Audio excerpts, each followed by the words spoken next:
Tonight on Insights on PBS Hawaii.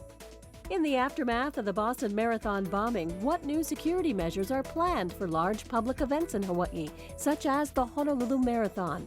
Now, live in our studio, our host, Dan Boylan. Aloha and welcome to Insights on PBS Hawaii. I'm Dan Boylan. It's been a month since two bombs exploded at the finish line of the Boston Marathon, claiming 3 lives and injuring more than 140 people. Our own Honolulu Marathon, held each year in December, is one of the world's largest, with an average of 25,000 finishers. The event attracts a field of runners from around the globe, including a large contingent from Japan. This infusion of tourist dollars provides a significant boost to our economy. Tonight, we'll look at the challenges of beefing up security for large public events in Hawaii, like the Honolulu Marathon. What new measures are being considered to improve our homeland security? What have government agencies initiated to advance the coordination of these efforts? And what can the average citizen do to assist law enforcement? You can join our conversation by calling, emailing, or tweeting your questions and comments. The contact information you now see on your screen will be repeated throughout the program. Insights is also streaming live on your computer and will be posted on our website after the broadcast. The live stream is closed caption, just like our broadcast. Now to our panel. Major General Darryll Wong is the State Adjutant General. He oversees the training and readiness of the 5,500 soldiers and airmen of the Hawaii National Guard. He is also the Director of State Civil Defense and is the Homeland Security Advisor to the Governor. Jim Barahal has been the President of the Honolulu Marathon Association since 1987. He has been associated with the race since the early 1980s and is the longest-serving president in its 40-year history. Paul Putzulu is the director of the Hawaii State Fusion Center. The center is involved with intelligence gathering and analysis and shares its information with other agencies. Paul is a former deputy chief at the Honolulu Police Department and an investigator with the Attorney General's office and the husband of a friend of mine named Laura. Angela C. has been running most of her adult life. She's lost count, but estimates that she has run 40 marathons, including 8 Boston marathons. Have you ever run Boston? I have 3. I'm 5 down to you. 5 down, all right. She finished this year's event with a time of 3:56, just before the bombs went off. Angela is an assistant professor at the University of Hawaii School of Nursing, where she teaches public health courses and conducts research on how to promote healthy behaviors. Angela, I've got to go to you first. You were in that Boston Marathon this year. What was it like coming out of there and knowing, or ultimately knowing, soon after knowing that something terrible had happened? Well, actually, I left the scene before I knew it was really bad. But I did hear the explosions. So, you know, when you cross the finish line, you keep on walking. When you cross the finish line, you get your medals, and then they give you a space blanket, and you keep on walking. They give you snacks, and then you go and pick up your clothes that are in school buses. And that was when I heard, you know, the first one and the second one, and it was loud. You know, like loud enough that you could feel it here. And people around were going, what's that, what's that, you know. I think people thought maybe it was gunshots or something. And then a few minutes later, I heard sirens in the background. So for me, I just thought, I'm in a large crowd, there's noises that you don't know what it is, there's sirens, I should just go to my hotel. So I did. And, but were you aware it was an emergency at that moment? Not quite. I mean, you hear sirens, you hear sound, you know, explosions. So, but I still didn't really know what it could be. And, you know, I think the most that I would have thought might have been like guns because of recent shootings or things like that. But still, but I decided, you know, just being in a big crowd where if it was something bad, I didn't want to be in a big crowd where if it was something bad. So I was walking to the hotel, and the first thing I did was text my dad and said, you know, I don't know what just happened, but I'm going to be in my hotel safe, because he tends to kind of freak out with things like that. And by the time I got to my hotel, by the time I got to the hotel room, he said, you know, turn on the TV. And so, you know, it was, and I watched it, and, you know, it was kind of unbelievable for a few minutes. Yeah. Boy, Yeah. I could imagine. And usually, following a marathon, people are slapping each other in the back and hydrating Yeah, and yeah.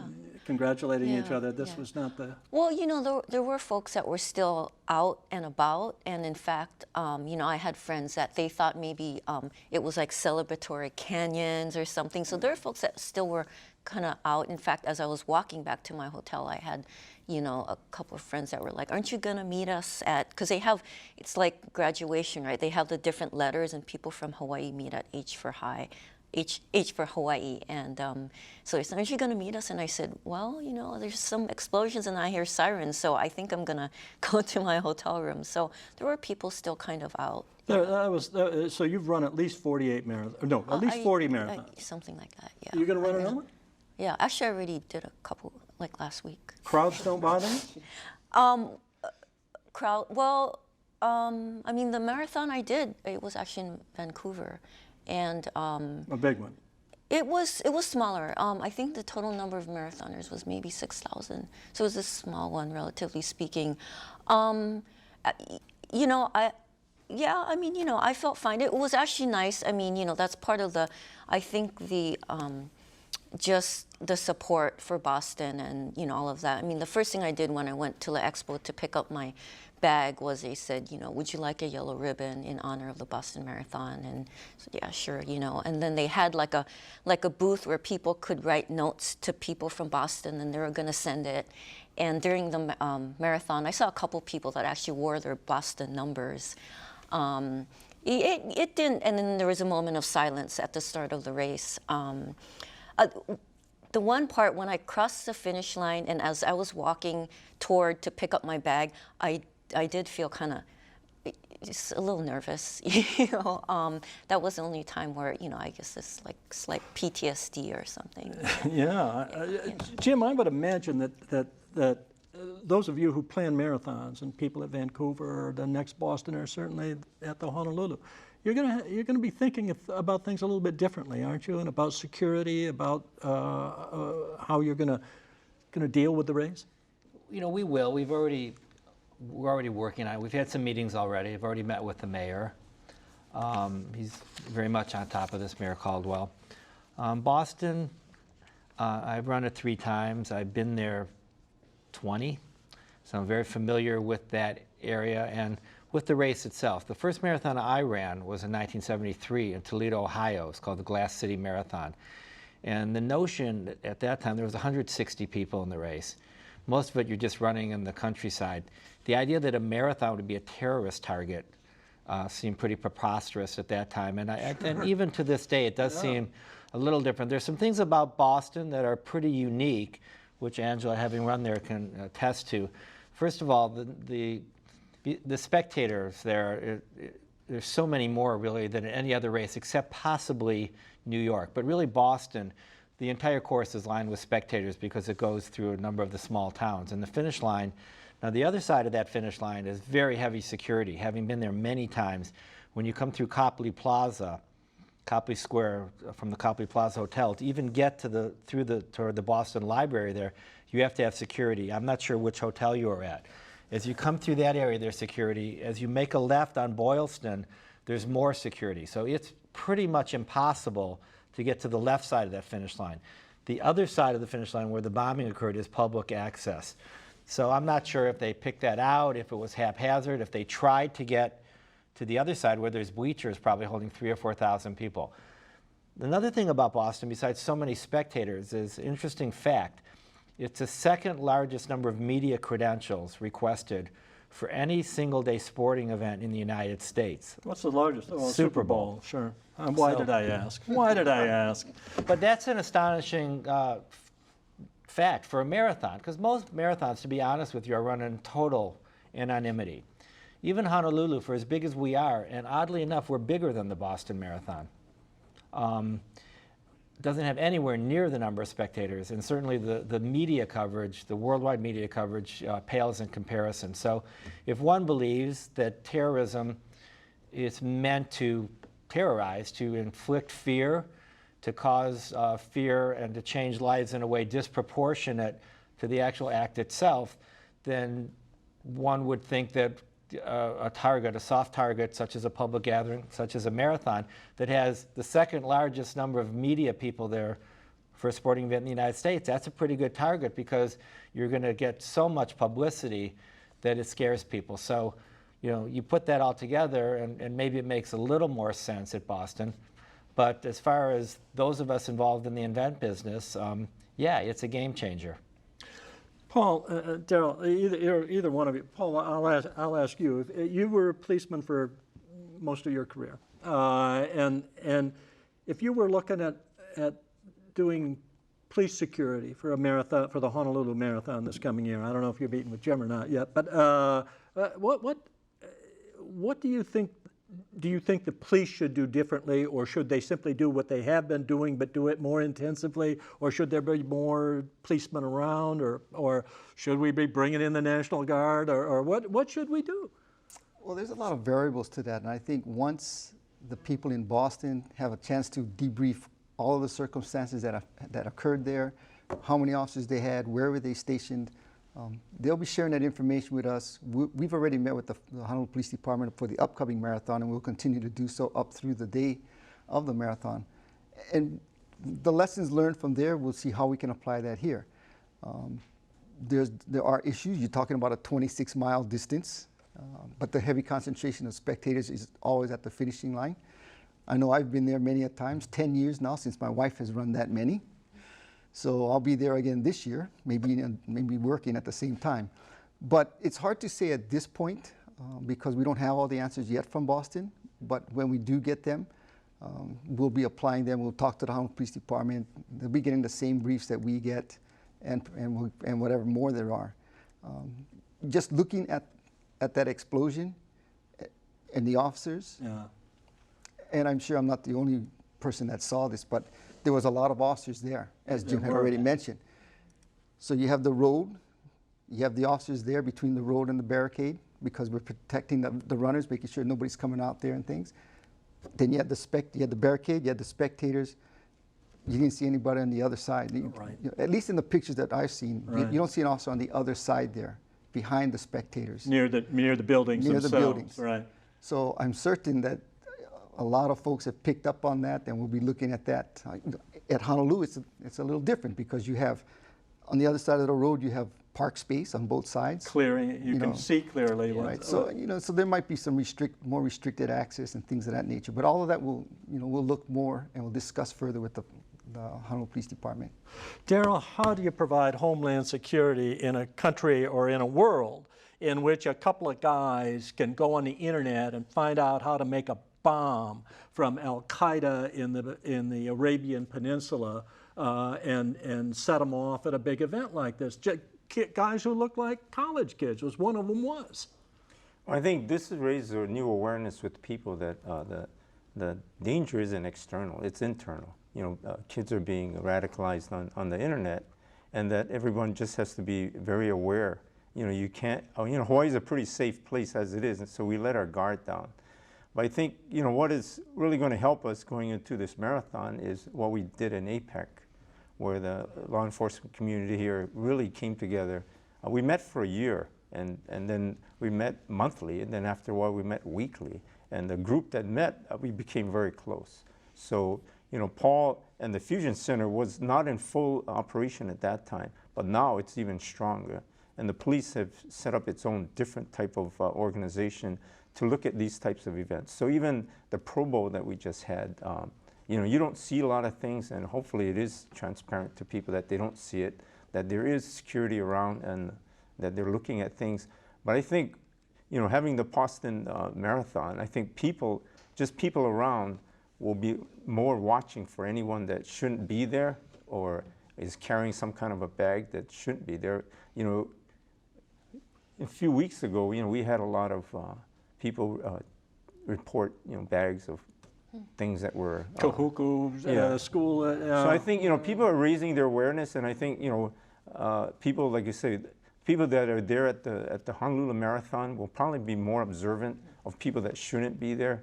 And I'm sure the police, like you said, after APEC, the police has stood up a special division to do these types of things. And then we're very close with the FBI, so I think they work very closely. And with the Fusion Center, a lot of intel analysis before the marathon happens. Explain the Fusion Center. I'm not sure our viewers will know what it is exactly. Well, after the September 11th attack, they started fusion centers across the country. And they actually had a different name. They were the terrorist watch centers when many of them first started. Let's go back to that. I like that. That's got a certain to it. You know, that fusion. That's kind of. Well, a lot of the fusion centers have grown, and we're not just focused on terrorism. In fact, ours is what they call an all crimes, all hazards. So we're looking on information and intelligence on anything, criminal activity, terrorist activity, pandemic activities, the virus in China right now. Right. We look for information on anything. And the part of the intent of the Fusion Center is to take information that different agencies have, because they may not know what agency A may not know what agency B knows. But when it comes to one place and you can look at it and you can analyze it, you can draw the bigger picture. You can send that back out to everybody so that everybody can now make their plans and take appropriate actions, knowing more than what they knew only by themselves. But I mean, so you're supplying this kind of information to the police department, to the local branches of the FBI, and so forth? We work with law enforcement, fire department, first responders, emergency health services, anyone and everyone. Now, Paul, you must know this because you talk to all these people. Why did all of them decline to come here tonight? That's what we want to know. Where are they? We asked them all, and we apologize. None of them wanted to show up. Jim, do you expect the numbers to go down for the Honolulu Marathon? No, I don't. We did an early entry in December, which we do every year for local residents, and we're running about 25% ahead of last year. Now, granted, those entries came in before the Boston Marathon. We just did an early entry in Japan, which unfortunately opened on the day of the Boston Marathon bombing. Not the best timing, and we're down about 16% there. But overall, our numbers are up about 18% right now. And I think that we're going to approximate last year. We had about 31,000 entries last year. I don't see a big change. But a lot of Japanese see the United States to begin with as a the Wild West, yes. Guns everywhere, Absolutely. People shooting each other, and Yes. now they're blowing up themselves. They got terrorists coming out of their colleges. Yeah, I mean, it has potential to hurt us, and we did do that early entry. But I think we're going to come close to last year. I don't see a drop overall. I mean, the yen has also gotten a lot weaker, and so it's hard for us to know if the drop in the early entry was.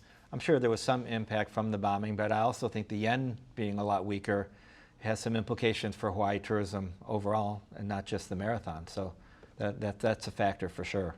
Are you going to check on the security at races in the future? Actually, probably not. I think generally, like Marathoners are a little crazy. I was going to say very stubborn. So, like even the folks who didn't finish the the marathon when they were stopped, and of course when they were stopped initially, they weren't told why they were stopped. I mean, there are folks that were still insistent that I don't care if there's cops, I'm going to run, and the cops had to tackle them. Runners are very stubborn a lot of times, and so once we set our mind to run or do a race, we will do it. I mean, runners run through injuries, anything. So I think that is one reason I think there also won't be a big drop off too, is that runners are really stubborn.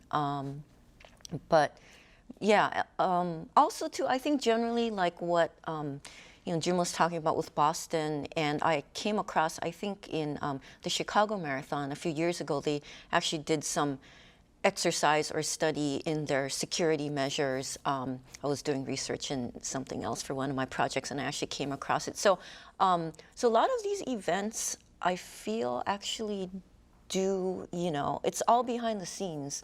So, you don't really know, maybe it's a false sense of security. Maybe I'm a crazy runner that's convincing myself it's safe. But, it's one of those, everything you do, there's a risk. Something like this, the risk of another, these kinds of things happening, I don't think it's really high. You're more likely to be, struck by lightning, then, you know, car accidents, things like this, right? So there's this, you're always weighing the risk and probability of, you know, some sort of health or disaster incident. So for me, at least personally for me, that's the way I think about it. And then also, I guess, being a stubborn runner, so yeah.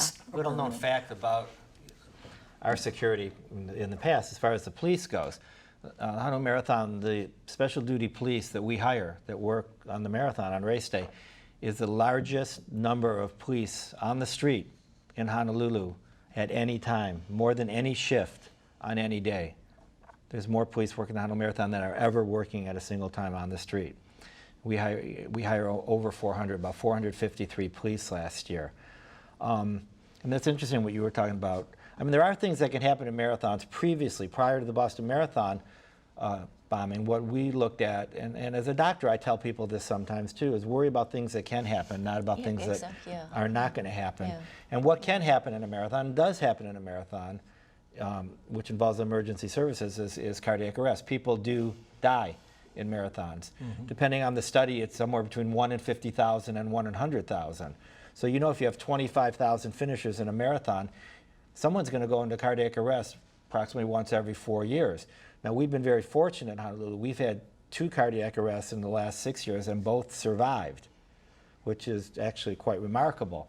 The other thing that we worry about, and that the police really worry about, is any kind of interaction between a vehicle and a runner during the race, because the vehicle will win that every time.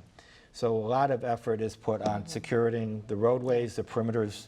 The start is a vulnerable point. The start is the one place where you have 30,000 people together. The finish has the spectators, but the start's the only place where everybody's together. And so, and it's also 5 in the morning on a Sunday, and there have been some incidents out there with drunk drivers, things like that, and we have had our security tested, our perimeter tested, and the police have done an amazing job. So we're probably going to have to take a look. We will take a look at everything, and historically, what we worry about are cardiac arrest and traffic stuff. We're going to have to look at some other stuff now too. Yeah, I'm wondering about, in the aftermath of Boston, a lot of people have talked about what was known if you looked at certain places, like this guy's Facebook, or if you had looked at this guy's the social media, some of the things, the radicalization that was taking place. If you'd even talked to people at his mosque, you would know the guy's getting wacky. They're asking him to leave and so forth. For the Homeland Security, for Hawaii security, we're going to have to start perhaps looking at things that have otherwise been out of bounds for about people in invading their privacy. Well, I think some of that's already being done. It's just that you're not aware of it. There are people that are watching a lot of these things because the cybersecurity is another thing. So when one thing happens, of course, it raises, like you said again, it raises awareness of everything around you. And but there are, because they know people are being radicalized on the internet. Although some people are already being watched. The other important thing about Hawaii is that people come to Hawaii through the airport or through the harbors, and they can screen a lot of people that might be a little not exactly who they want here in Hawaii. So like APEC, they could have stopped a lot of people, or they did stop a lot of people. Same thing with the marathon. If the police had, or the intelligence from the FBI knew that there were some people that are coming here that maybe shouldn't be here around that time, they would make it known to the people. But if you got 25,000 people coming in for a race, for the marathon, how do you check all those folks? They say I'm a runner.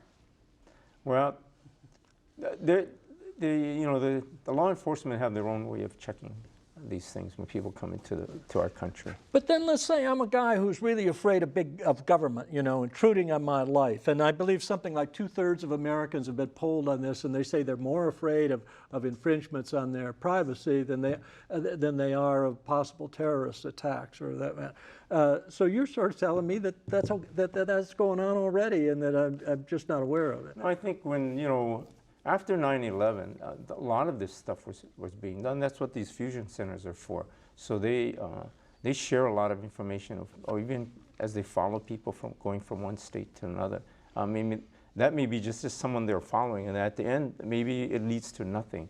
But it's, there's just a raised awareness of just sharing this information so that the local law enforcement here hears from someone else, and then they can start at least monitoring these things. And then if something were to happen, they're at least aware of it, or they can at least provide some preventive measures. So as you can see, even in APEC, they knew of a group called the Black Bloc. I mean, they created a lot of problems in different parts of the United States, but they were here, but not in great numbers. But they were being tracked by people. So, and we could see it on camera as the APEC unfolded. So I'm sure for the marathon, the heightened awareness, like you say, would be, the police would probably do a very good analysis of the security for this, and they would reach out to all the other agencies here, and if there was any, I think, and Paul might be able to back this up, if there was anything that they thought there was a group or any individuals that they thought would cause a problem, I'm sure they would add different types of security from the normal security that you'd normally have at the marathon. Paul, after 9/11, there was an awful lot of criticism that people weren't paying attention to things that people at various FBI places and so forth had said about people and so on. Is the sharing really taking place? I mean, I was hearing about some drop center that's got 760,000 names, and so people really aren't even checking these names if possible. People, this is nationally, 760,000 nationally, and that some of the agencies aren't even looking at it because it's too damn big, frankly. It's just too big to do it. So is the communication really taking place to the extent that people are being watched, or people are, we're truly? Absolutely. Well, I can only speak. I can take your word on this. Well, thank you. I can only speak about here in Hawaii, but I can tell you that we do have an excellent relationship with all the federal, state, and local PDs, law enforcement agencies, I should say, not just police departments. And it extends beyond law enforcement, as I mentioned earlier, to fire and health services and Department of Health. We're reaching out to the private sectors. We talk to the hotel visitor security industry. We talked to the Retail Merchants Association. We just actually started a new program about a month or so ago with the schools. But the communication and the sharing of information is definitely going on. Yesterday we forwarded some information to the FBI that we received on one of our databases, and it has to do with people that you don't want, or a person that you really don't want in Hawaii but is coming or is in Hawaii, and so you pass that information on, and they can do the legal things that they can do. Some complaints about fusion centers are the big brother spy, but I can tell you that that's not what we are. In fact, we have to come up with a civil rights, civil liberties, privacy policy that has to be approved by the National Association as one component of becoming a certified fusion center. So we're not spying on things. If there's public information that's available, we'll look at that. You know, any fusion center, any law enforcement agency will do that. Private industry is looking at Facebook when they're looking to hire employees. This is public information, though. It's not something that we're subverting somebody's civil liberties or civil rights. Public information we look at. But here in Hawaii, I can tell you unequivocally, yes, the sharing of information goes on. Paul, your fusion centers are federally funded, right? They are supported by federal funds. They're not a federal agency. They are state and local entities. The federal government supplies some funding through grants, but otherwise they assign personnel. Like we have a senior intelligence officer from Department of Homeland Security. She is relocated from Washington to here. This is her permanent assignment. So she's an intelligence analyst. The FBI has assigned an analyst to our fusion center. We have a supervisory special agent from the Secret Service that's assigned to the fusion center.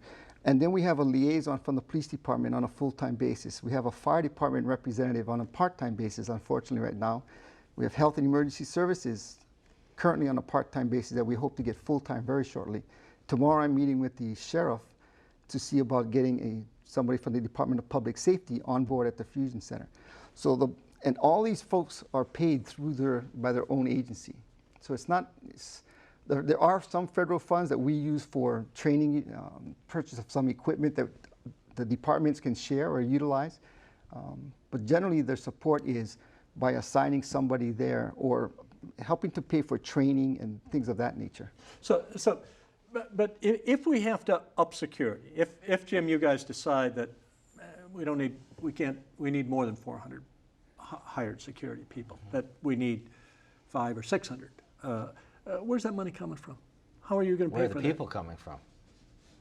I'm not sure we could even get, I mean, I think then you are talking about what you mentioned earlier, National Guard, something like that. We're pretty maxed out on the police. I'm not sure we could go beyond that. And these are off-duty policemen that you're These are hiring, special duty, yeah, yeah. but being paid by the Marathon That's correct, Association, yes. and you just can't find them. Would you, if the National Guard were asked to provide security for any big sporting event or any big event, you guys can do it or would do it? Yes. Do you have the finances to do it? Well, we would find it because our goal is to secure the state of Hawaii and secure the people of the state of Hawaii. So a big event like that, if they needed our help, you know, it's incumbent on us to do this. Like for the event in Kona, you know, they have the Ironman there. Right. They've asked for our civil support team to support them this year, and they'll do that at their own cost. So there's another part of this that I'm not really entirely comfortable with. But what if a neighbor or you know, it's kind of a crazy guy up the street. A lot of them in Palisades. You know, we're just a crazy place. Say some guy seems to be buying a lot of pressure cookers, and I see him carting them out of his car or something like that. What do I do? I think he's a suspicious guy. I think he's up to something. What do I do? Well, let me answer that question. You report it, and you report To it who? You can report it to the police department. The police department has created what they call an anti-terrorism intelligence unit under what's called their major events division. They've also conducted training. By the end of this year, they'll have trained all their officers in what's called suspicious activity reporting. Basically, it translates to you see something, you say something. So you can go on the HPD's website, and you go to the divisions, and then you find on the major events, you find this ATIU. There's a 24-hour number you can call and leave that information. If it's something that you think should be addressed right away, you just call 911 and the officers will respond. Now, when the officer gets there, there may not be, just buying a pressure cooker is not a criminal offense. So, okay, so the officer goes there and says, well, you know, normally I come for criminal things, but this isn't criminal. But you know what? I had received training that people are using pressure cookers to create bombs. I know that in Boston, that was the device that was utilized. Copycat? This could be a copycat. This is suspicious, but beyond really what the police department does. But there's a thing called the Joint Terrorism Task Force here in Hawaii, headed by the FBI, that has all the various law enforcement agencies in it. So I can take this information, I'll send it to my major events division, or the anti-terrorism intelligence unit. They'll get it to the JTTF, and the JTTF will sign an FBI agent or someone else from that task force, and they'll go check into this a little bit further, probably a lot further. But they're the ones who will go in and check this out. But Paul, from where I just said, I saw this guy up the street buying these things, and I think he's suspicious. We've gone to a policeman, then you've just gone through 4 different, I believe, organizations or task force to get to someplace. Isn't that too many task forces, and isn't that what your bill was about at the legislature this year, trying to combine some of these things? Because that seems to me like about 4 places where, you know, somehow the communication wouldn't take place. No, it's just a couple of phone calls. That's all it'll take. That's all it'll take. Tell us about that bill, though, that you were pushing at the ledge. Yeah, well, it passed, right? Well, you know, I'm the Homeland Security Advisor to the governor, and most states have a Homeland Security office. We have a function called of Homeland Security, which sat under state civil defense. So what I've done is just separate and made it as a separate division, because state civil defense is more responding to natural disasters, or it's consequent management. Intel analyzing and sharing of critical information requires certain kind of clearances that, you know, some in our state civil defense doesn't have. So to give you an example, you know, APEC made it very clear that those 2 functions are very separate. So even what Paul was saying, and you asked about the funding, even though Homeland Security money has come down, across the nation it's come down 74%. But so when we get our Homeland Security money, we have to put an investment in for a fusion center. That's how critical fusion centers are right now. So when you say it's not a duplication of function, when I talked to all the agencies that said, let's, you know, we're going to strengthen our fusion center, I told them that, you know, whether we have this fusion center, these law enforcement share this information anyway, because that's just what they do. But what we're doing now is formalizing it. So not only it's coming in, it's getting pushed out. So eventually it'll get pushed out to our governors and mayors, so they are very much aware of the threat levels in the state of Hawaii. For instance, the Korea threat, you know, Sure. that you won't get from the FBI. You would get that from PACOM or the JIOC or some other intel analyst. So they do different types of analysis. So say a threat like coming from Korea, the Fusion Center would get some briefing from PACOM showing you what the threat truly is. And then we can let our executive leaders in the state of Hawaii know that, yes, there is no threat, or if there is a threat, then we raise the threat level in Hawaii. And then they'll go to all the emergency managers across the state of Hawaii, which they did ask and say, what should we do, which is to, you know, there's not a whole lot to do except for, you know, just stay in place and stay undercover. So you see, from analyzing a threat, then defining the threat to the state, and then you go to the emergency managers, who are the consequent managers, and that what their job is to let people know, in case there is something that happens, what you should do. So they're two very separate functions. And that's why we stood up the Homeland Security Office. The suspects, someone asked, the suspects in Boston were ID'd by private surveillance cameras. How would we investigate here? There are not many security cameras along the marathon route. How would we? There must have been a lot in Vancouver, right? Is that mainly an urban route, or is that?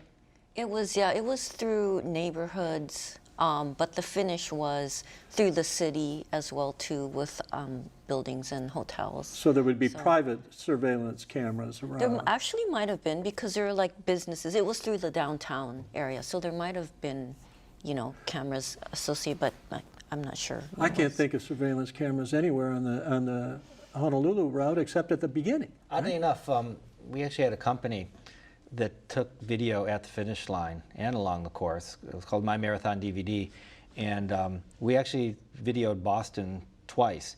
We had 6 cameras at the finish line, and I kind of look back on that. Haven't done it for a couple of years. We would have a lot of video there because those cameras are catching every angle at the finish line. And one year when we had a timing failure at the marathon, the chip didn't work in the rain, and we used the video footage of the finish line to recreate the database, 23,000 finishers, frame by frame, on video. So there has been a history of video cameras at the marathon finish line. Will there be more? That's something we're looking at. I think you mentioned earlier that it's probably a little too early to say specifically, you know, what we're going to be doing, but certainly that's something that's a possibility. Will there be people running? Who will be? Is your guess who aside from Laura? I mean, will there be? Will you run, Paul? In your function in your uniform, right? I always wanted to do the marathon, but my knee would not take the training necessary. Next year. Yeah. Well, I just to stay on that subject for 1 second, what happened in Boston is the type of incident that would make some people want to run Boston again. My wife ran the marathon because of what happened on September 11th. Our brother-in-law was killed in that. She said, what can I do to honor him? Well, he was athletic. I'm going to run the marathon. It's like 10 years now she's been doing it. But it'd be awfully hard to be running a marathon and trying to be looking around, paying attention to suspicious activity. Because you're going to, I don't think you can do that. What about cameras? I mean, that was quite shocking to me that they really appeared to be at a dead end in terms of IDing these guys until they requested, right, from the public, anything that you've got. And then all of a sudden, boom, look at these 2 guys, and boom, somebody knew who they were, and they were on their way. Cameras are a great investigative tool. You have to balance. Am I intruding on your privacy, or is this helping to protect the community? So Hawaii has some very stringent rules about those things. If they want to put more cameras in, they probably have to get posting of signs and things of that nature, like what happened in Chinatown when the police department first put their cameras down there. Yeah. And whether they have more is an economic question that between the marathon or the police department or whoever will, look at that. But isn't that something we're going to have to do? I mean, I fancy myself a civil libertarian, but there's something in me that says we've got to fudge this a little bit because there's just there are too many threats. Tell me if I'm wrong. I'm looking for somebody to argue with me. like I say, you have to balance that. I mean, you can take a lot of incidents, the bombings that occurred in London. Right. Those people are identified through cameras in that system. Boston's the most recent example of that. You just have to, in my opinion, you have to balance that privacy issue versus the safety of the community. And as long as you're not doing something intrusive, not turning the camera and looking to the bedroom kind of thing or whatever it is, or searching in the privacy things, if you don't have a lot of events like Boston, you're not going to have a lot more cameras. If you have another event like Boston, or you have another one after that, and another one after that, I think some people are going to start to say, well, gee, how could we prevent this? Or how can we capture these people quicker? The camera was used successfully here. Let's do that. I think the APEC thing is really important to understand, what that was about and the type of security and the logistics involved in that and the coordination between a lot of different agencies. That was, posed, I think, some unique security concerns for world leaders. And I know for a fact that a lot of what was learned there is going to help the marathon. I think that's very important to realize. The idea, now I understand because the Boston Marathon was bombed that the attention naturally turns to marathons. But I still don't think, and you say, well, if it happens 2, 3, 4 times. I'm glad you mentioned you had run the Vancouver Marathon because there's hundreds of marathons in the world, and there's been a number of major marathons since the Boston Marathon. London happened a week after that, Prague, Vancouver. I mean, every week there's another marathon. So I think, again, as terrorism, it's meant to instill fear in people and to change our way of life. And you had talked, one of the purposes of the show was to talk about large public events. So I certainly don't think it's just a marathon issue. Sure, of course. Any large public gathering. I understand the attention is turned to the marathon, and it has such a large economic impact in the state. But I do think the APEC situation is probably the most relevant for us, and hopefully the lessons learned and the types of things that were done there can be put into play here if they think it's necessary. I want to build on what he just said. The relationships developed and the sharing of information has just increased. And like you say, the marathon isn't the only major event. The Pro Bowl here is a major event. Sure. There's a lot of events here, and the police have increased how they do and improved on how they do business. And like you said, the relationship with the FBI and whose roles and authorities was really something that played out very well during APEC. So as what was just talked about, the coordination, collaboration, the sharing of information is so much better now that I think even these SAR reports, before we talked to the fire chief, a lot of people go to fire stations because it's a safe place, as a child. Sure. But now they were, as we were talking with them, they were made aware that there were some people taking pictures of the fire station. So I mean that's not normal. Maybe it's a little kid would, but not an adult. So that's why they're going through this SAR sharing of report with the police department and then with the Fusion Center. So all of this information will trigger in some way if there's something going on that may affect the marathon. So there's a lot of things I think are being done that could make it safer. Yes. Someone asked, what other Hawaii events are considered high profile enough to attract terrorists? Are we more worried about domestic, or are we more worried about foreign threats? You mentioned the Pro Bowl, the Kona ultramarathon, triathlon, yeah. Ironman, triathlon. We have we wish, I think the quarry wishes that numbers would be up a little on the football games, but there's a big crowd there, usually 7 or 8 times in a fall at the stadium. I mean, as head of the marathon, I don't want to say that it's less secure, but let's face it, it's a lot easier to secure a stadium or an arena. And so it may have contributed. There's some reports from Boston, they were planning on doing 4th of July there. So, there's no question. And you talked about the civil liberties with cameras. Even APEC I mean, the perimeter that was established there, some of the road closures, I mean, some people didn't like that. A lot of people don't like going to Aloha Stadium and having to wait in line for a long time and having the number of entrances limited so they can search bags and you know, I went to the state high school track and field championship last week and I couldn't bring a cooler in there. So it's always going to be a balancing act. And again, what I said earlier, terrorism is about making us change our way of life in a way, and the act itself, the fear it can be disproportionate to what actually happened. So it's always going to be a balancing act. The marathon being out in the open, as you said at the outset, you can't secure 26.2 miles of roadway. I don't think anybody would suggest that. So any large, arenas are a little easier to secure, but you give up some of your freedom with that security. I went to Madison Square Garden last year to a basketball game. People here aren't used to this. You go through metal detectors. It's very common on the mainland. So, right. In the situation in Boston, Dwight of Hilo calls. Dwight's kind of a regular viewer. In the situation of the Boston Marathon bombing, the police shoots the town up for one person. Government is paranoid, and a standing army creates a bigger problem than the threat. That was a shootout in Boston, wasn't it? There were an awful lot of bullets fired there and bombs going off. And well, I think it was an ongoing threat. Yeah. These guys had several other explosive devices. We don't know exactly who they were working with, what else. So with all due respect on that one, that was an ongoing, potentially major threat. I want to ask this question too, because I found myself thinking about this Benghazi thing today and trying to figure out what went on there in the State Department and the CIA. Their memos are out and they're trying to figure out, was it an attack, was it a crazy this, was it that, was it the other thing? Aren't you, with all the new fusion centers and new security efforts that we're making, in a way, this is a crapshoot. I mean, you can't cover all the bases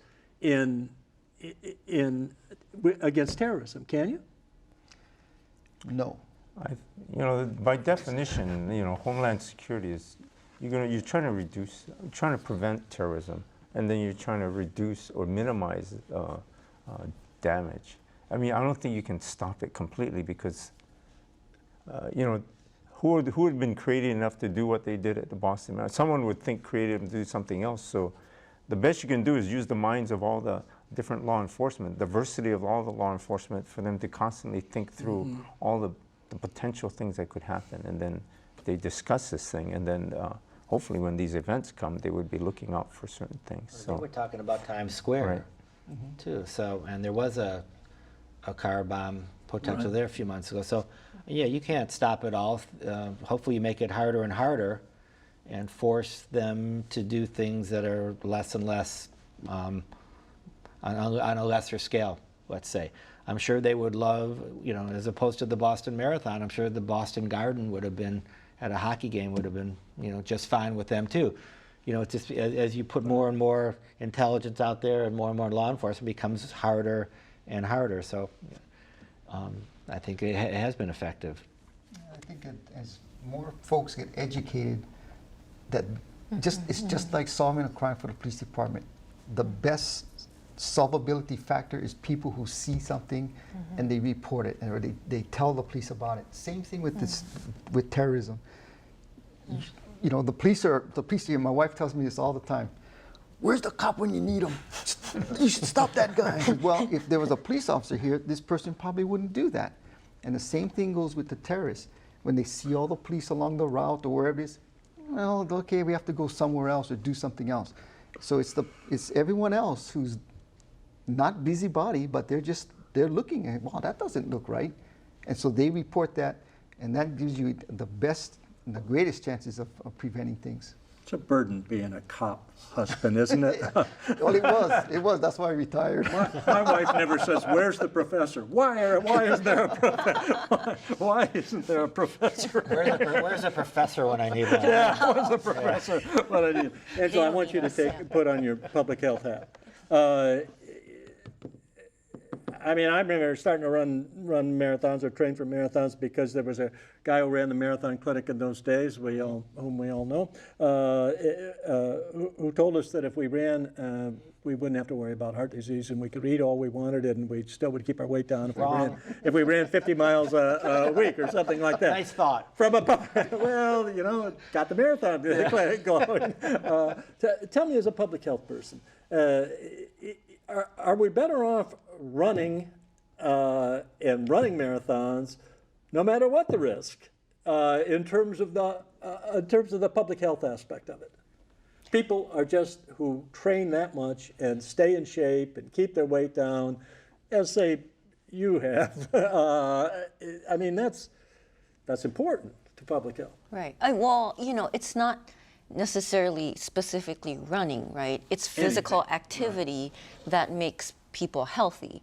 I mean, something like a marathon is more on the extreme side, right? Because the guidelines for health, for physical activity is something like accumulated 60 minutes every day, accumulated in A day? A day, but it's accumulated, Yeah. So, or vigorous, like I think, 20 minutes, right? That's like the minimum for health. But, in general, the more active somebody is, the more that helps, the heart, marathoning. I think some of the health risks that might come with marathoning is, the overuse, the injuries, overuse, Right. because you're stressing your body doing that repetitive motion. So if you want to do a lot of activity, maybe equivalent to that level of vigor, maybe you don't only just run the marathon, maybe you'll do some running and some bicycling like the triathletes, or some hiking, like you mix it up.